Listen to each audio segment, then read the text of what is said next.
March two NBR complete shutdown সহ টানা ১.৫ মাস ধরে চলা আন্দোলন ও কর্মসূচি প্রত্যাহার করে কাজে ফিরেছেন আন্দোলনরত জাতীয় রাজস্ব বোর্ডের কর্মকর্তারা। আন্দোলন শেষে কাজে ফিরলেন এনবিআর এর কর্মকর্তা কর্মচারীরা। দীর্ঘ আন্দোলনের পর শেষ পর্যন্ত কাজে ফিরলেন জাতীয় রাজস্ব বোর্ডের কর্মকর্তা কর্মচারীরা। সোমবার সকাল ৯টা থেকে এনবিআর ভবন সহ বিভিন্ন দপ্তরে দেখা যায় তাদের উপস্থিতি। প্রত্যেকেই নিজ নিজ ডেস্কে বসে নিয়মিত কাজ শুরু করেছেন। চলছে আমদানি রপ্তানি সংক্রান্ত শুল্কায়ন সহ নিয়মিত দাপ্তরিক কার্যক্রম। চট্টগ্রাম বন্দর, বেনাপোল, ভোমরা, বুড়িমারি, আখাউড়া, সোনা মসজিদ সব স্থলবন্দরেই আবারও সচল হয়েছে শুল্ক কার্যক্রম। তবে এখনো পুরোপুরি চাঞ্চল্য ফেরেনি বলে জানায় এনবিআর সূত্র।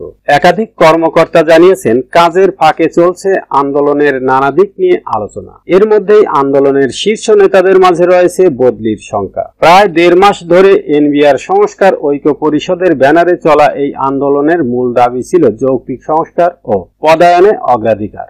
সরকার গত ১২ই মে এনবিআর ভেঙে দুটি নতুন বিভাগ গঠনের পর থেকে উত্তেজনা বাড়ে। গত দুদিনে আন্দোলন প্রত্যাহারে বড় ভূমিকা রাখে দেশের শীর্ষ ব্যবসায়ী নেতারা। সচিবালয়ে অর্থ উপদেষ্টার সঙ্গে বৈঠকের পর রাতে যৌথ সংবাদ সম্মেলনে আন্দোলন প্রত্যাহারের ঘোষণা দেন এনবিআর কর্মকর্তা। এদিকে সরকার এনবিআর এর কাজকে অত্যাবশ্যক সেবা হিসেবে ঘোষণা দেয় এবং ৬ কর্মকর্তার বিরুদ্ধে তদন্ত শুরু করে। যদিও এনবিআর এর কর্মকর্তারা এখন আশাবাদী যৌক্তিক দাবি পূরণ হবে শিগগিরই।